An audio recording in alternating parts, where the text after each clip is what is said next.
This episode is sponsored by Lupton Capital, which provides a variety of investment services to both retail and institutional investors on platforms such as Seeking Alpha, Substack, and StockTwits.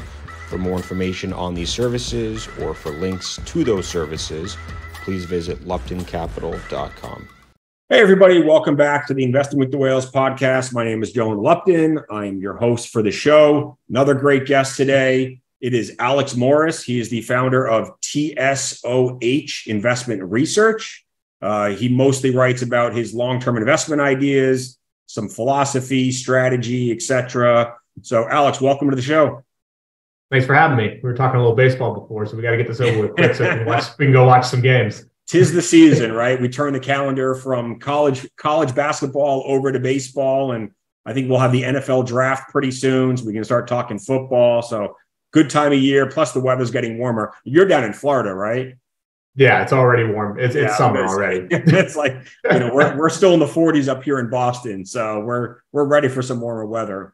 Talk to us about, I guess, first off, tell us about your newsletter. What do you typically write about? I know I've skimmed through, and I actually get your newsletter. So I know you've written about Netflix, Disney, kind of the turnaround at Peloton. So, what sorts of topics are you focused on in your newsletter?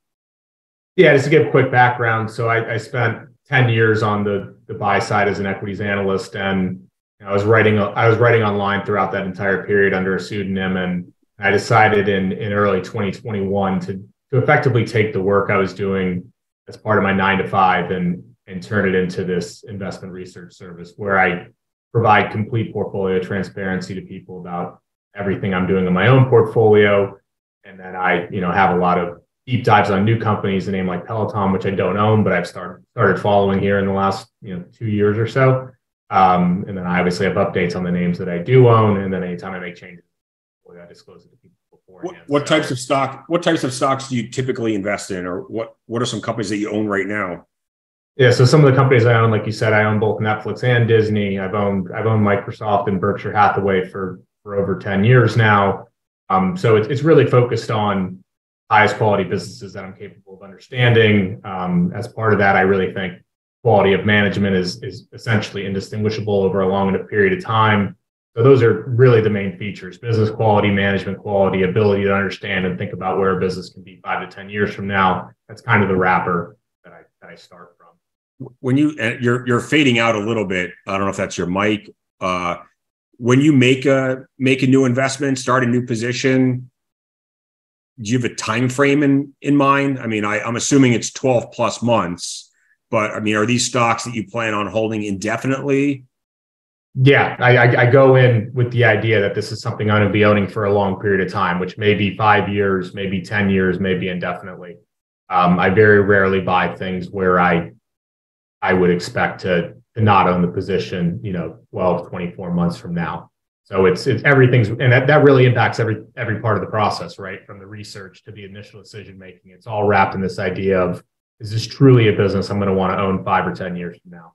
The Buffett idea of if the market was closed, would you still want to own this business? That's really kind of fundamental to how I think about it. Certainly a very tax efficient way of investing. Yeah. And if you're right, it's a way that can, compound on itself in a way that, what do people say? It's like the 8th wonder of the world, right. In terms of it seems, yeah, it seems crazy to see. I've seen it with Microsoft, which I owned for a long time, and I certainly didn't expect the outcomes as they came, but it's crazy to think back. This is a $20 or $25 stock, a decade ago, and now it's quite a bit higher than that.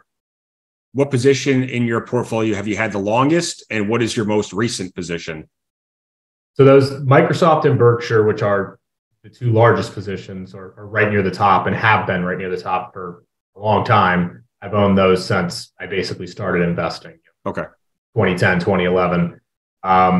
Newer positions are companies like Spotify, Dollar General. Netflix is still fairly new. So companies like that. Were you buying Netflix as Bill Ackman was selling it? Fortunately, I was. I don't typically have good timing in the short term, it feels like, but in that case, it did work out quite well. So that was a fortunate outcome.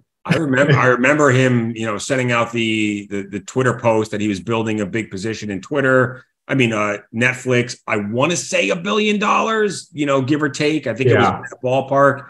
And then they had that horrible earnings report about a year ago, maybe. I don't know if that was that Q4 of 2022 or 2021, or if it was Q1 of 2022. It was one of those. Yeah. But I mean, the stock was down, 25-30%, I think, in a day. And then I think he was selling it like the next day, and that pretty much marked the bottom of the stock. And it's been a huge winner for the last, I don't know, 9, 10, 12 months, up maybe 100% from there, maybe more than that. So what got you into Netflix? I start by saying your memory is better than mine. I can't. These last few years have been ridiculous. I mean, I can barely keep 1 year straight from the next.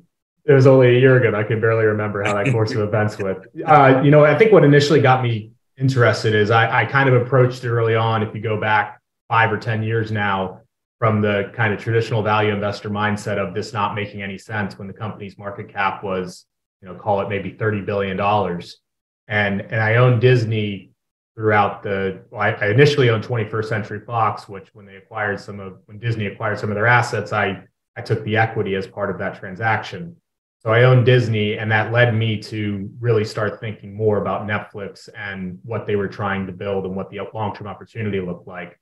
And, as time went on and I appreciated more what they had built and where they were trying to go, it eventually got to a place where I in my mind, I reached a conclusion that they clearly have sustainable competitive advantages, and they're playing a game that is very difficult, if not impossible, for many of the legacy media companies to try to play at this point. So it took me the better part of 5 years to kind of get my head straight on it, but I reached a conclusion that this actually was a high quality business with a great future. I mean, there are so many more streaming services now than there was just a few years ago. You have Disney Plus, Paramount, HBO Max, like all of these media networks, conglomerates all have their streaming services now. Like, as a Disney shareholder, does that frustrate you? Because they would sort of have a monopoly if that wasn't the case. Yeah. I mean, I think it's the reality of, capitalism and competition, right? And I think part of the question over time will be how sustainable are some of these ventures? Are these companies truly building something that's going to last long term? And I think there's definitely question marks in terms of some of the strategies and the amount of money that certain companies are losing in pursuit of kind of direct-to-consumer streaming services. I think it's probably actually moved a bit more slowly than I would have assumed out of the gates if I went back 3, 4, 5 years ago. But I feel like even as we look out over the next 12, 20 months, companies are going to have to start to make more serious decisions about how feasible it is for them to win and be a competitive player in this space. Your audio is still going out every 20 seconds or so. I'm not sure why. It's weird. I'm not either. You're not really moving either. It just sort of like fades out and then comes back in. I have a mic as well. Let me plug it in just in case that's the problem. I think I have the exact same mic, I think. Is that a Yeti? A blue Yeti? I think so. Yeah. Same one I got. If that fixes the problem, my bad. Oh, no worries.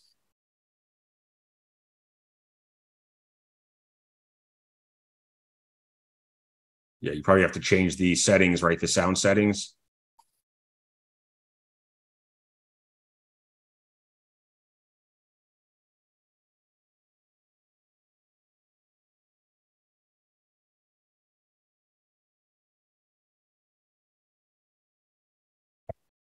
You hear me now or no? Oh, yeah. Yeah, that's perfect.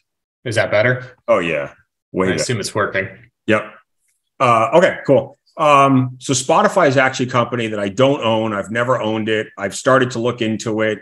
I think we all know the story. I mean, I'm a subscriber of Spotify and, massive music library. You pay $15 a month, whatever it is. And it's, unlimited music.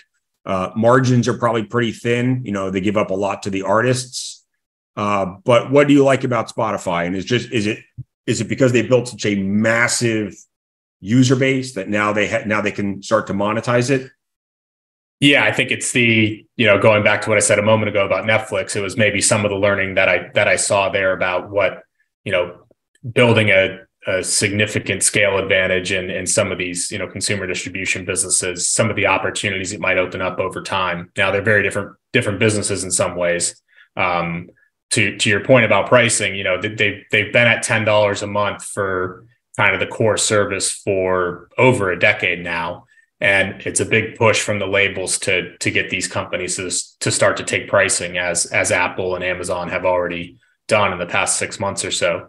Spotify's kind of held the line so far, and I think there's good reason to believe that they're doing so as kind of a negotiating tactic in terms of, what the splits are between themselves and the record labels on that incremental dollar of revenues. So I think that's definitely worth watching. Another notable example. So they're still at $9.99? Yeah, they're still at $9.99 for the core, single. I didn't think anything was under $10 anymore. Yeah, they haven't raised prices basically at all since they launched the service. That's sort of like, that's for shareholders, that's the low hanging fruit, right? They could increase that to $12.99 a month and, 200, 300 million subscribers, whatever it is, paid subscribers, that brings in probably an extra couple $2 billion a year. Yeah. Now, to your point, the margin profile on that incremental dollar is it all goes to the artist anyways. Yes, it's pretty challenged and, likely will remain so even if it starts to move, on the margin. So where are their gross margins? Like 20%? Yeah, their gross margins are, mid-20s basically. Okay. And it's interesting. They had a fairly significant step up around the time of it was a direct listing, but the labels effectively gave them a better split around the time of the listing, and they owned equity in the company. So there is an argument to some extent that they did so from the perspective of making it a more viable business and a more valuable asset. I'm not sure if that's the most intelligent thing to do in terms of their own position in the business long term. But so it'd be very interesting to watch how that develops. The other thing they've done that is interesting in terms of their kind of label relationships is they've started to build tools that are effectively advertising on the platform that labels can use to, feature artists or songs or whatever it may be. And again, it kind of speaks to this idea of having a huge consumer platform with hundreds of millions of users and how you try to build that into a real business. So I think it's still early days for Spotify in terms of finding what's going to make this an actual business. But I think they're also moving down the path to kind of get there over time. What do you think of their podcasting strategy? Because it seemed like, I don't know, a couple of years ago, they were spending a lot of money to bring on big, well-known names, talent, Joe Rogan, the Kardashians, Michelle Obama. Has that paid off? Or it feels like they're actually kind of taking a step backwards from some of that and looking to maybe downsize the podcasting budget? Yeah, I think it's hard. To say. Obviously, podcasting generally have become a much more significant part of people's kind of audio listening. So I think it was obviously very relevant for them to be a player in that space. Whether or not the best strategy was to go out and spend, hundreds of millions of dollars to sign exclusives with, some big name podcasters. I think it's a little bit less clear, but I do think it's very relevant for them to play a big role in that business and to view their platform as something that's much more holistic than just music. So I think it was worthwhile for them to go through the effort and investment that they have over the past 3-4 years to put themselves in a very strong spot in that business. But whether or not that was the perfect, tactical decision making, I think that's fair to debate. Like I would have rather seen them, when you have hundreds of millions of users, customers, whatever you want to call them, you have this platform, do what Barstool Sports did with, Call Her Daddy, took these two girls that had no name really, like they were just these obscure ladies on the internet, and blew up this podcast into like a top 10 podcast in the country and turned what was nothing into something pretty substantial. Barstool didn't have to go out and spend $100 million to get that podcast going. So, I know it's easier said than done. You're not going to, strike, was it lightning in a bottle or whatever the saying is? Barstool nailed it. They have a pretty big platform as well. Maybe Spotify wouldn't be able to do that, but it just seemed like the amount of money they were giving out to these Kardashians, that contract Rogan got, like, holy crap. He got like the Howard Stern contract, which is insane, $30 million a year, whatever it is. Yeah. The difficult part of the strategy, right, is in Call Her Daddy is a great example. At the end of the day, the value of the asset is the podcaster. Oh, for sure. And those girls left Barstool and went to Spotify, but or at least one of the girls did. Oh, they both did, or one of them? Well, they split up, but one of them is now on Spotify as an exclusive, but they cut her a big check to get over there. So, it's her IP at the end of the day, and it's her brand at the end of the day. Was that Alex Cooper that did that? Yeah. Okay. So, I think that speaks to the difficulty of trying to play the exclusives and, picking winners game versus what role can we play in the ecosystem in terms of things like, there's still a lot of work to do here, obviously, but, just discovery on the platform and finding new ways to feature podcasters, whether it's clips or, other, because as I'm sure as a podcast listener, you can sample songs and find new artists, but it's a little bit more difficult to sample podcasts because you don't really want to invest an hour to decide whether or not you like something. So right. I think there's opportunities around things like that still that I hope Spotify can, become better at over time. And growing a podcast is very difficult. Yeah. Yes. Hard to find listeners. It's not like an e-commerce business where you can just throw some ads on Facebook. You convert a certain percent of them and then the average value, blah, blah, blah. Like with podcasting, it's not the same way, especially if you don't have sponsors and, whatever you do is sort of out of your pocket to begin with. Yeah. Yeah. So I think there's opportunities for them, I think, in that space alongside of the music business, some of the things that don't marketplace and the like. So when you're looking at a business or a stock company to potentially invest in, you focus on management, the quality of the business, the competitive advantages, the moat, that sort of thing. How much emphasis do you put on the fundamentals, the growth, multiples, valuation, margin expansion, that sort of thing? Yeah, it's all part of the mosaic, right? I mean, it's all, everything has its place in there. And I really try to keep it framed in terms of where I think this business can be 5 to 10 years from now. So I don't, Spotify may be a reasonable example if it plays out well, but Netflix is a very relevant example. I'm not particularly concerned with what the PE is today or, a metric like that. I'm more concerned with what's this going to look like 5 years down the line and how confident am I in that actually happening. So that's kind of where my head goes. So I'll ask you, since you're a Netflix guy. So, I've spent more time watching Netflix than I do cable TV.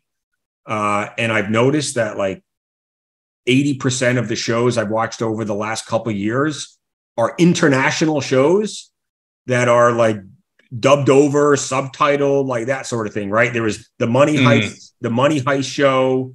And then I just finished watching some show from Italy. The one before that was from Spain. The one before that was from Mexico. Like, can the U.S. not make any good shows anymore? Like, why am I watching? I mean, like Netflix recommends them to me, and I get into it, and then like halfway through the first episode, I'm like, I don't even realize. I'm like, oh shit, this is dubbed over, right? Like this isn't even from the U.S. So. Are you the same way? Have you been finding shows outside of the US more compelling than shows from the US? I do a little bit. I watched Squid Game, obviously. Yeah, I don't know if I watch a bunch of other ones that are, my fiance and I have been watching one of these dating shows that did a variation for different countries. I can't remember what it's called now. But so I do a little bit. The acting in the international ones is pretty bad. And like you can tell the budgets are very small compared to like US budgets. Like, you watch like an HBO show, right? Like Game of Thrones. I mean, the amount of money that they threw around for that is ridiculous versus like these low budget films from, Spain and Italy. But they're just, I don't know, maybe it's just me. They're just more entertaining. Their storylines, I think, are more unpredictable. Yeah, I think in my mind, this gets to a big part of the long-term thesis, which is global scale and the ability to spend and have local content investments. And, I think kind of the perception goes back and forth in terms of how important that is. But I think your experience speaks to the fact that, this company has over 200 million subscribers and they all have very different tastes. And this platform has a breadth of content that is simply unrivaled in terms of what you find on competing streaming services. And I personally think that advantage will hold and potentially widen further over time. And it's really important when you talk about shows like Drive to Survive from Formula One in terms of, what Formula One, the company, the asset owner cares about in terms of a show like that. They want massive reach and they want a global audience. And, Netflix can give that to them in a way that is pretty difficult to do with other streaming services. So I think they have some really big advantages that they can continue to lean into over time. I mean, I know Prime has content, original content, but it's just never been my go-to. Like, I never even think to go to Prime to look for original content. You know, you go to Netflix, HBO, Showtime. I mean, those are kind of like my three go-tos, I suppose. So I don't know if Amazon's putting out any good original content. I'm not familiar with it. I know they did the big, was it Lord of Rings they went after pretty hard? Yeah. Like $1 billion or whatever on that. I don't know if that's actually panned out or not. Yeah, it's fun. You know, depending on the source you look at, Amazon has a fairly significant budget in terms of how much content they're producing. And you look at, you know, Nielsen reports viewership data for these different companies in terms of their streaming services. And obviously, Amazon has significant reach with Prime in the United States and elsewhere. And Amazon's viewership share is significantly lower than Netflix's. And I think part of it is, like you're saying, I just think there's a certain perception in terms of what Prime Video is and how it compares to something like Netflix, where I just think it's viewed a bit differently. Yeah, so I'll be curious to see how Amazon continues to pursue that strategy, especially in terms of sports over time. What are your thoughts on the markets right now? You know, Q1 was obviously a good time to be long technology stocks, bad time to be long energy, financials. I mean, almost anything else outside of, you know, tech and consumer discretionary. Do you think that theme is going to continue? Do you think we're going to get some rotation back to, you know, the more cyclical stuff? What are your overall thoughts in the short term, long term, and then how does it impact your investment strategy? I mean, I'm assuming you probably had a decent Q1. Do you start to hedge your portfolio more after a big run, or just, you know, you don't want to waste money on hedges, just let things run?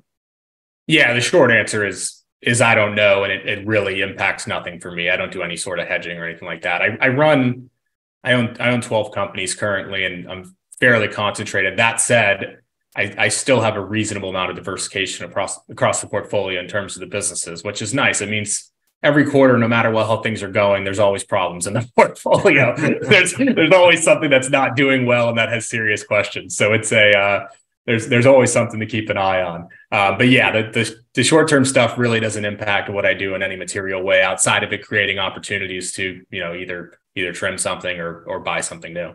It's funny, like, you know, my worst stock in Q1 was a company called STEM. It's you know, an alternative energy stock. It was down like 40% in Q1. So of course, like, my subscribers like to, you know, annoy me with the fact that STEM's down. I'm like, I had 12 stocks that were up 40% or more in Q1. So like, are you serious? Like, the one stock that did bad, like, you're going to throw that in my face and forget about all the ones that were up 30, 40, 50, 60% in Q1? Like, my God. But that's, you know, that's how the universe works now. That's how fintech works now. Yeah, that's the way it goes. It's, you know, you do it long enough and you just get used to it, right? It's just the way it is. What are a couple stocks that are on your radar right now that you are digging into, intrigued, not ready to pull the trigger for different reasons, but, you know, they're high up on your watch list? Yeah, I think, you know, companies that are at varying degrees of me truly being close to buying. And it's usually a question of business quality and management and just being really confident about the long-term opportunity, less so really being a stickler about valuation in terms of short-term, you know, metrics. But a couple companies that I'm following closely that I would certainly consider owning down the road are Roblox and Floor & Decor are two companies that I'm interested in. Airbnb is a company I've followed for a long time, and it's a little bit more of a valuation question. I like the business a lot, and I think they have a very differentiated kind of position in that market. Huge margins too. Like, that's like I feel like, you know, their growth is slowed down a lot, but I mean, those margins, those free cash flow margins are impressive. Yeah, it's a fascinating kind of COVID story, a company that really changed their perspective and operational focus in a fairly significant way after they were seriously at risk of being a going operation in the early days of the pandemic. And I think they took like an emergency investment, right? From someone, from Silver Lake, maybe, I forget. Yeah, I'm forgetting now the value. This is probably wrong, but I think the valuation was around $20 billion, or I mean, a very significant markdown from what it had been valued at a short period earlier. That was right before they went public, wasn't it? That was in April of 20, and they went public in December of 20. I'm pretty sure I have those dates right. Yeah, so that sounds about right. So that's I think I think it's a very well-run company. I think it has a defensible position in the market that it operates in, and it's a little bit of a kind of valuation question. Peloton really fascinates me too, but I'm not as close in terms of the business. I really struggle on that one, thinking about what's really the actual market opportunity for, call it $1,500 bike with a $45 a month subscription cost. And they've almost gotten away from the hardware business, right? Aren't they more or less outsourcing all of hardware now and really just focusing on being a subscription and content business? Yeah, that surely seems to be their focus. They've had some growing pains as they've kind of made that transition, but I certainly think that's where the new CEO or newish CEO is kind of focused. And he came from Spotify, didn't he? Yeah, he was at Spotify and Netflix previously. Oh, wow. Okay. So if anyone knows subscriptions and content, it's him. Yeah, he has a little experience here. So I think he's of the mindset that this is very similar to those businesses. And I think in some ways he's right. And in other ways, especially on the standalone app, I have some questions about whether or not that's kind of the true Peloton experience. I mean, I still think Peloton, like now that the stock has come from, they went public at like 20, 30, whatever it was, went up to 160 and all the way back down to like $8, $9, wherever it is today. I haven't looked at it recently. Like, I feel like at this point, it actually becomes a decent acquisition target. Buy a Netflix, buy an Amazon, someone that already has a large built-in user base, subscription base. They're already doing content. Like, when I'm on the treadmill or the bike, like I'm watching Netflix or Prime pretty much the entire freaking time. So, it is like a nice seamless integration, you would think, but, we'll see. I've been speculating about that for 3 years and I've been wrong.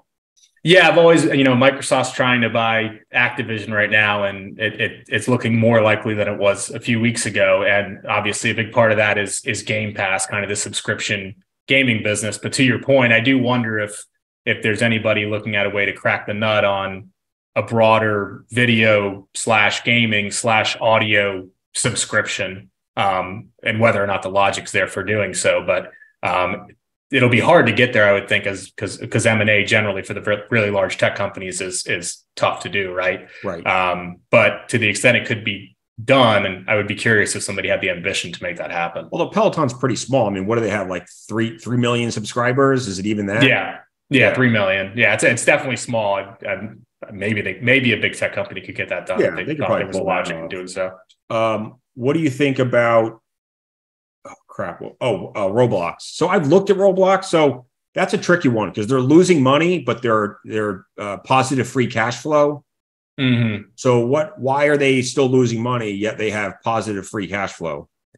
I think part of the reason, and it speaks to kind of their long-term ambitions, is they've invested very aggressively over the course of the past, especially the past 3 years or so, as a result of the huge, pandemic tailwind that they've since sustained and continued to grow off of. And now they have, over 60 million daily active users globally. So it's become a very significant business.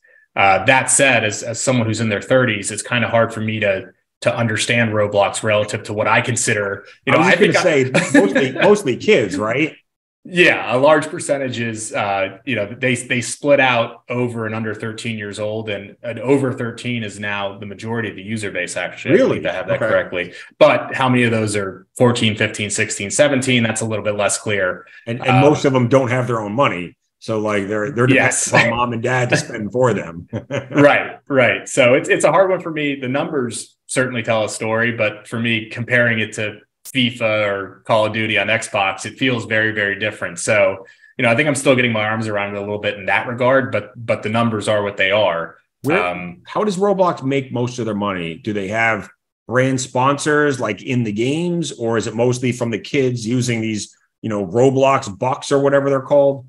Yeah, so they're looking more and more at finding ways to have advertising on the platform in a way that makes sense, but that's still very, very nascent. Basically, the main way, as you said, is kids will get money from their parents and buy what are called Robux, and then there's a certain split between Roblox and the developers who create the experiences in terms of how they get paid. So. Yeah, so that's the main kind of economic mechanism. And it's becoming a pretty significant business. Bookings in the past year were, I believe, $2.9 billion. So it's becoming a real thing.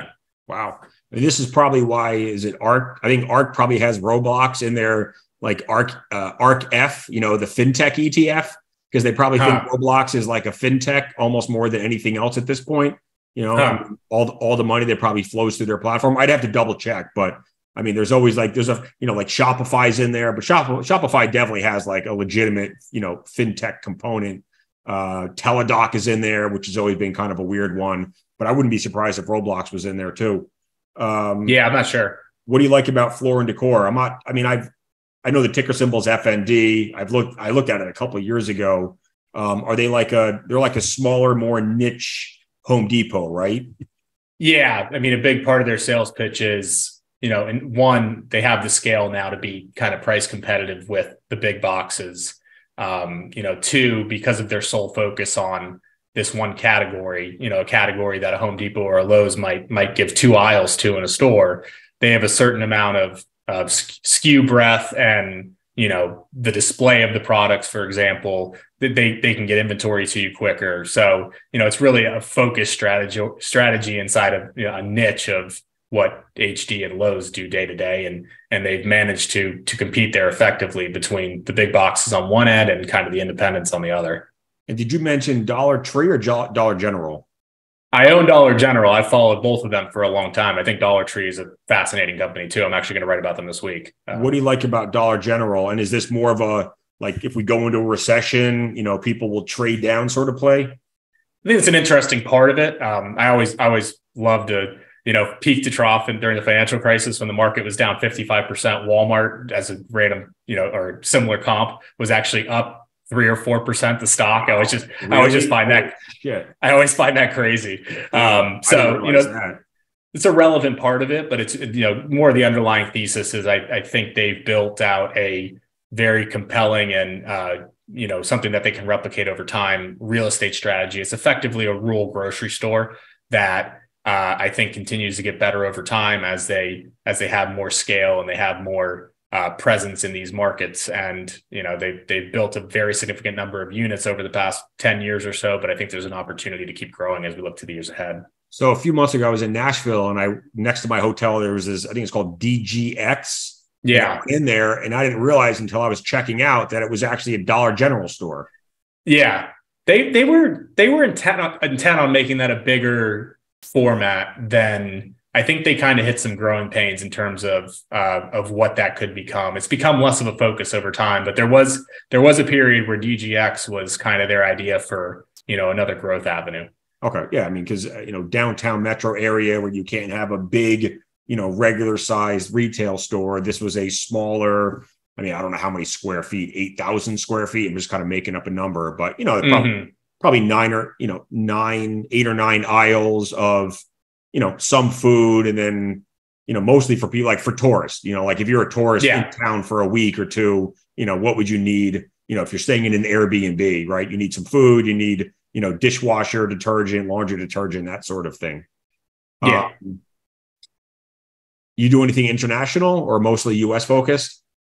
It's mostly domiciled in the US, and then obviously the companies typically have, obviously Netflix, Microsoft, others have very significant international operations, but I feel comfortable more so with the companies that are domiciled domestically, just because I understand it more. And that's probably just putting time in and ignorance more than anything else. But yeah, I typically look at companies that are domiciled domestically. You own any energy names? I do not. I owned one a handful of years ago. I guess you own Oxy through Berkshire. There you go. I own Oxy through Berkshire. I owned Gazprom at one point many years ago. That I don't think that turned out too well. That's a Russian one, right?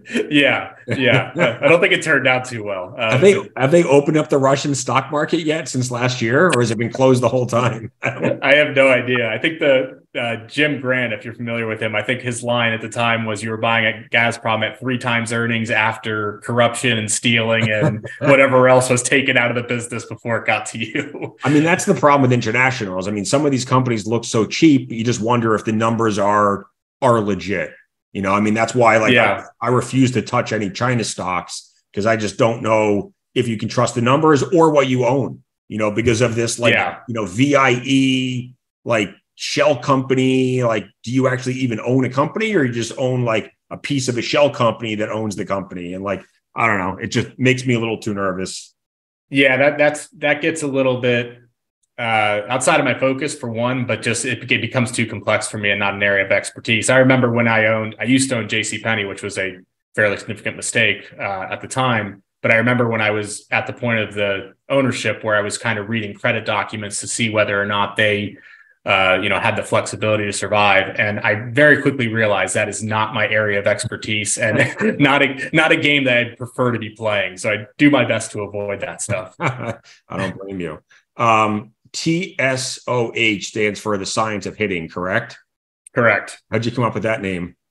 So Warren Buffett's talked about this a couple of times. It's a book by Ted Williams where he essentially broke down the strike zone into different cells and said, if a pitch is on the low outside corner, I can bat 230. If it's in my sweet spot, I can bat 400. And the point that Warren Buffett kind of made is in baseball, there's obviously called strikes. So if the pitch is on the outside corner where you're going to bat 230, Ted Williams still had to swing. In investing, there's no called strikes. You can sit there with the bat on your shoulder and kind of wait for a fat pitch. So, kind of encompasses. I got lucky picking that name because I didn't know it when I picked it 10 or so years ago that it was pretty well aligned with my style and a little bit of a memorable name. But thankfully, I picked it. If anyone's not familiar, Ted Williams is a famous Red Sox player who batted, I believe it was 406 in his best year.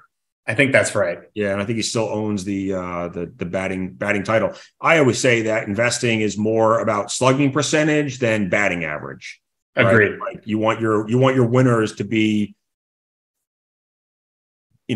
more meaningful in your portfolio. Like that's why I've done well the last few years is because Celsius has been a top position for me, and it's also up 800 or 900% in the last few years. So, if you're going to be right, make sure you're right with a bigger position. Like, what is the Celsius story these days? Was there chatter about them getting acquired? Serious chatter about them getting acquired by Coke? Pepsi. Okay. So I invested in my first investment, I believe was April or May of 2020 when the stock was around $10 or $11. It's around $90 today. So it's up 9x, over the last 3 years, give or take. It did get up to like 120 back in late 2022. So it's off its highs. But yeah, a few years ago, they started to transition from doing what's called DTR, where they deliver directly to a store, sits in the back room until someone from the store decides to put it on the shelf. Not the best way to grow a brand, especially if you're trying to, high velocity sales. And then they brought in Anheuser-Busch because Bang had left Anheuser-Busch and gone to Pepsi. So Anheuser-Busch brought in Celsius. So they started to grow from like 30,000 stores to 100,000 stores. And then Bang got into a big problem with Pepsi because Bang got sued by Monster. They lost 2 different lawsuits for $500 million to Monster. So Pepsi dropped Bang. So then Pepsi came to Celsius and brought them in. So Celsius is like, everyone, Celsius keeps getting brought in by these distributors after they fire their previous brand. So right now, Celsius is working with Pepsi, approaching 200,000 stores. They continue to launch new flavors. Obviously, Pepsi is going to open up more doors, hopefully some international expansion. And when Pepsi brought in Celsius as their distributor, they also made a $550 million investment into Celsius for an 8.5% stake in the company, which is what sort of sparked the rumors that maybe Pepsi ends up buying Celsius at some point. Coca-Cola, so Coca-Cola has a 20% stake in Monster. Right. So okay. So 8 years ago, they invested $2.1 billion for a 16% stake in Monster. Monster has bought back so many shares over the past 8 years that it's actually increased Coke's stake from 16% to 20%.